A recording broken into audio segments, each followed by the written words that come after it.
Si vous regardez Gabon 24, soyez les bienvenus à travers cet entretien. Je vous emmène au Centre international des civilisations bantoues, oui, au Sisiba, et ce sera avec mon invité, M. Monda Tcheboa Antoine. Bonjour. Bonjour, madame. Merci d'accepter d'être sur notre plateau. C'est moi. Alors, vous êtes le directeur général du Sisiba et vous avez de bien bonnes nouvelles. Eh bien, la bonne nouvelle, c'est d'abord l'anniversaire qui se pointe à l'horizon, c'est-à-dire d'ici demain. Oui. Pour ceux qui ont une bonne mémoire, un certain 8 janvier 1983, son Excellence El Hadj Omar Bongo Ondimba avait posé la première pierre d'une grande institution de culture bantoue qu'on appelle aujourd'hui Sisiba. Sisiba, vous l'avez dit tout à l'heure, c'est le Centre international de civilisation bantoue, qui est un projet multilatéral parce qu'il réunit à l'origine, c'est-à-dire le 8 janvier 1983. Ça fait 34 ans aujourd'hui que le Sisiba existe. 34 ans, et il y avait autour du président Bongo à l'époque 23 pays. 23 pays donc, qui partent du Nigeria jusqu'en Afrique du Sud, à Cape Town. Donc ce sont là les 23 pays, on ne va peut-être pas les citer tous, les 23 pays fondateurs qui ont adhéré à cette idée. Et à l'époque, le président Bongo, qui s'inscrit dans un grand mouvement qui lui-même remonte au début du XXe siècle, c'est-à-dire il s'inscrit dans ce grand mouvement de revendication identitaire, l'identité de l'homme noir, et il a imaginé un regroupement autour des civilisations bantoues. Et cette idée, depuis, a fait son cheminement, et donc de 23 pays de départ, 11 aujourd'hui ont de manière formelle déposé leurs instruments de ratification auprès du pays dépositaire qui est le Gabon. Alors, vous parlez de l'anniversaire de ce qui n'était plus un projet, mais colossal. Est-ce que cela sous-entend que c'est un anniversaire qu'on va célébrer et que le Sisiba, parce qu'à un moment donné, il faut bien le dire, il y a eu un statu quo sur les activités du Sisiba. Il y a eu un peu comme une espèce d'hibernation qui a pris quelques années. Et depuis 2014, depuis 2014, les instances du Sisiba, à partir des assises qui s'étaient tenues en 2008 ici à Libreville, avaient décidé de la relance des activités de cette institution. Et cela implique évidemment tout un travail de réflexion en direction de la restructuration à la fois idéologique et structurelle du Sisiba. C'est ce qui se fait en ce moment, mais en même temps, la nouvelle équipe qui a été nommée, dont j'assume la direction générale aujourd'hui, puisque moi je viens de la République démocratique du Congo, et donc la nouvelle équipe est en ce moment à pied d'œuvre pour essayer de proposer toutes les structures innovantes possibles aux prochaines assises. Donc pendant toute cette période de passage à vide, le Sisiba a pris le temps de réfléchir sur les stratégies qui peuvent lui permettre aujourd'hui de reprendre sa place au sein des institutions internationales, à vocation régionale, puisque nous nous occupons à la fois de la recherche scientifique et de la culture. Le Sisiba, aujourd'hui, autour des 11 États qui ont ratifié ces textes fondateurs, va célébrer le mardi prochain, un petit peu en différé, les 34 ans de son existence. Et nous avons le bonheur et le grand plaisir d'être accompagnés dans cette célébration par son Excellence Ali Bongo Ondimba, qui est un de nos pères fondateurs, puisqu'il y en a 11 qui sera parmi nous et qui va nous offrir un cadeau. Puisque nous parlons relance, eh bien, le président Ali Bongo a préféré relancer de bonne manière. Et c'est pour ça qu'il a mis les petits plats, dans les grands pour que cet événement soit grandiose.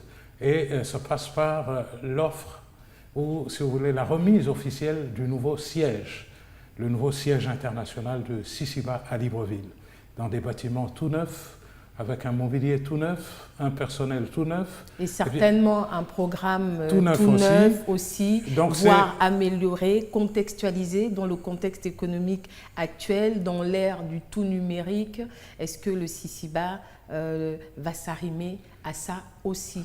Justement, nous sommes ce qu'on peut appeler la première et la plus grande banque de données sur les cultures bantoues au monde.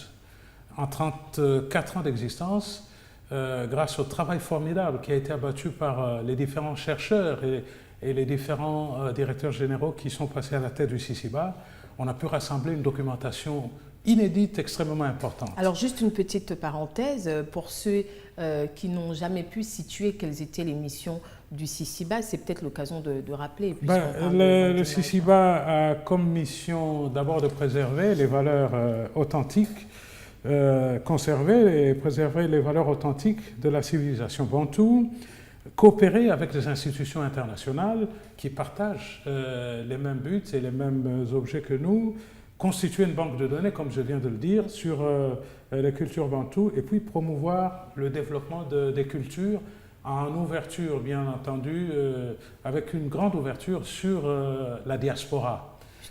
Parce que, comme vous le savez, de la diaspora. Oui, les bantous sont partout. Il y a quelques siècles, certains de nos parents avaient été transplantés à travers la traite négrière dans les Amériques et dans certaines autres parties du monde. Eh bien, ils sont partis avec une partie de leur mémoire, une partie de leur âme. Donc, une partie des civilisations bantoues est allée de ce côté-là. Eh bien, le Sisiba a comme vocation de rassembler tous ces peuples-là et essayer de capitaliser autant de valeurs dont certaines ont pris une certaine valeur ajoutée. Si je vous donne l'exemple de ceux qui sont allés dans les Amériques, bien sûr, aux valeurs d'origine, ils ont dû ajouter, disons, certains éléments issus de la créolisation de leur système de pensée, de leur religion, de leurs croyances et de leur culture. Donc le Sisiba, c'est donc l'espace qui permet à l'homme bantou d'affirmer d'abord son altérité.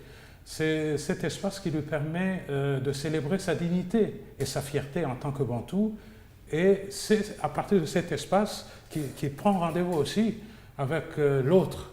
C'est le fameux rendez-vous du donner et de recevoir dont nous parlait Senghor, qui est en fait un moment de dévotion pour les cultures partagées. Et qu'est-ce qui va être fait justement dans la relance de ces activités et ce qui va être un plus, par rapport à ce qui n'existait pas, pour que tout le monde en profite justement? Oui, j'évoquais la question du numérique tout à l'heure. Le siège est à Libreville. Le siège est à comment Libreville. Comment est-ce qu'on arrive à promouvoir? Alors, nous détenons un fonds documentaire important, oui, qui renferme une partie de toute la recherche qui a été menée au Sisiba et aussi des travaux d'autres savants scientifiques de par le monde qui ont étudié les civilisations bantoues. C'est tout ça que nous allons mettre à la disposition du public. Mais par rapport au numérique, eh bien, l'idée aujourd'hui, et c'est un de nos projets majeurs, c'est de numériser l'ensemble de ce fonds de manière à le partager avec le monde entier. Oui. C'est pour ça que nous allons installer ce que nous appelons au Sisiba le e-Sisiba,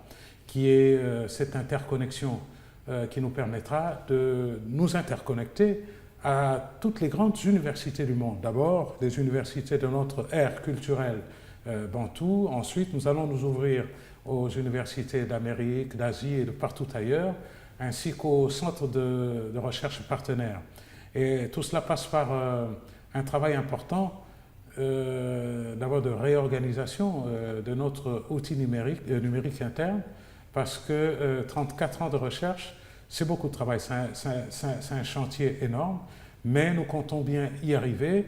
Et à terme, notre objectif, c'est d'être le plus présent possible en tant que civilisation bantoue auprès de toutes les institutions de recherche du monde, avec un produit extrêmement compétitif et qui est totalement, disons, élaboré à partir de Libreville et aussi des commissions nationales pour le Sisiba que nous animons à travers les pays membres. Au grand bonheur des Bantous qui vous suivent de par le monde sur Gabon 24, et vous avez parlé de cette stratégie.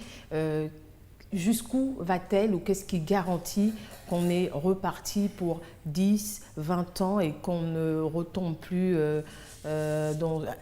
et plus de temps mort pour le Sisiba, on va le dire comme ça, tout simplement. Ce qui nous garantit cela, c'est d'abord la présence personnelle de Son Excellence Ali Bongo à cette cérémonie de la relance du Sisiba. Ça, c'est un moment d'impulsion extrêmement important pour nous qui nous donne la certitude que nos pères fondateurs sont avec nous. Ouais. Le deuxième atout, c'est l'équipe qui se met en place parce que là, on renouvelle également l'équipe de direction du Sisiba. Nous allons avoir bientôt un directeur de la recherche qui vient du Cameroun. Nous allons avoir aussi d'autres experts qui viendront du Congo-Brazzaville, de la Guinée équatoriale, de l'ensemble des pays membres qui ont été recrutés au niveau de docteurs.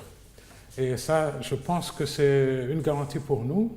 Ensuite, nous avons mis sur pied un plan d'action qui va jusqu'à l'horizon 2030, qui est un travail extrêmement mûrement réfléchi et qui a introduit un certain nombre d'innovations dans l'épistémologie du Sisiba, puisque au-delà des disciplines habituelles, c'était la linguistique, l'histoire, l'archéologie, nous allons ouvrir maintenant nos champs épistémiques à l'ensemble des sciences sociales. Monsieur Monda Tchibois, faut dire que le nouveau siège du Sisiba est aussi accessible, géographiquement parlant. Oui, géographiquement parlant, il est accessible. Le premier repère, c'est le restaurant Life. On est tout juste voisins et en face de nous, oui, vous avez une petite ruelle et en face de nous, il y a le Conseil économique. Juste en face du Conseil économique et social. Du Conseil économique et à Libreville. Nous sommes voisins de l'UNOCA. Bientôt, nous allons être rejoints par la FAO, par l'UNESCO. Le PNUD est déjà là. Donc, c'est en fait la cité des organisations internationales et le Sisiba est au cœur de cet espace-là. Voilà pour cette bonne nouvelle. Vous le savez, désormais, le Sisiba relance ses activités tout en célébrant son 34e anniversaire. Et Monsieur Tchibois, je vous laisse donc dire un mot de fin, parce qu'on va se quitter maintenant. Mon mot de fin, c'est celui d'abord de remercier le Gabon qui nous a permis d'avoir ce bel édifice avec un matériel pimpant neuf, un personnel neuf, une grande impulsion qui nous est donnée par Son Excellence Ali Bongo Ondimba.